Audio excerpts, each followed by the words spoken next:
টিপ পরা, আপনি আজকে টিপ পরেছেন, তো টিপ সিঁদুর অনেক কাছাকাছি কিন্তু ব্যাপার। এগুলো কোথা থেকে আসে? আমাদের সংস্কৃতি থেকে আসছে। শাড়ি পরছেন আপনি, বা আমরা যখন পায়জামা পাঞ্জাবি পরছি, হয়তো ধুতির চলটা আমাদের কম, কিন্তু একই ধরনের পোশাকের কিন্তু এই আদান প্রদানগুলো কিন্তু আমাদের সাংস্কৃতিক ঐতিহ্য থেকে আসছে। এটা কেন আমরা ভুলে যাই? আর যখনই যে আবার আমরা সংখ্যালঘুর জায়গাটা, আবার যদি আপনি ইতিহাসের কথা মনে করেন, আমরা মানে বারবার আমি ওই জায়গাটা একটু আজকে নক করছি, যে আমরা এখন যে সংখ্যা গরিষ্ঠ মুসলমান বাংলাদেশের, এরা তো কনভার্টেড মুসলিম। আপনি যদি বাংলাদেশের ইতিহাস দেখেন, আমাদের কোথা থেকে আসছে, অধিকাংশই আমাদের পূর্বপুরুষেরা হয় হিন্দু নয় বৌদ্ধ ধর্মাবলম্বী ছিল, সেই বহু বছরের ইতিহাসের থেকে। তারপরে যখন বিভিন্ন কনকারাররা এসছেন, তারপরে মুসলিম পর্যটকরা এসছেন, তখন আস্তে আস্তে তারপর সুফিরা এসছেন, হযরত শাহজালাল থেকে শুরু করে বিভিন্ন সময়, তখন আস্তে আস্তে ধর্ম প্রচারটা হয়েছে এবং কনভার্সন হয়েছে।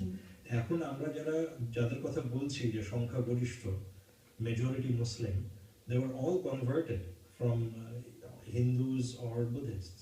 এটা তো শুনতে খারাপ লাগতে পারে অনেকে, but that's the reality. ওখানে ধর্মীয়ভাবে আমার যতটুকু জানা, আমাদের একজন ঠাকুর আছেন রাম ঠাকুর, উনি চিটাগংয়ের, উনি 1900 সালের প্রথম দিকে উনি বলেছিলেন, উনি তখন হিন্দু মুসলিমদের মধ্যে একটা ভালো সম্পর্ক, বন্ধুত্বপূর্ণ সম্পর্কের জন্য একটা পুজো শুরু করেছিলেন। সেটার নাম হচ্ছে সত্যনারায়ণ পুজো, এবং সেখানে উনি একটা জিনিস অ্যাড করেছিলেন, সেটা হচ্ছে সিন্নি। আমাদের পুজোর একটা আইটেম হচ্ছে সিন্নি, সেটা হচ্ছে ইসলাম ধর্ম থেকে নিয়ে আসা, এবং ওনার উদ্দেশ্য ছিল যাতে এই পুজোতে মুসলিমরাও আসে এবং এসে ওই প্রসাদটা খায়, যাতে হিন্দু মুসলিমদের মধ্যে একটা সুন্দর সম্পর্ক থাকে। সেটা হচ্ছে, এটা অনেক 1905 সালের দিকের কথা এটা। তো তখন ওই যে ধর্মীয় ভাবেও ওই যে আমাদের মধ্যে ধর্ম বজায় রেখেও আমাদের মধ্যে যে একটা সুন্দর সম্পর্ক থাকতে পারে, সেটা কিন্তু অনেক আগে শুরু হয়েছে। সেটা কি বারবার আসলে আমাদের এখন প্রমোট করতে হবে? হ্যাঁ, প্রমোট করতে হবে সেটা। ধন্যবাদ। এনাম ভাই, আপনি পেশায় একজন সমাজকর্মী, সোশ্যাল ওয়ার্কার। বাংলাদেশে একেবারে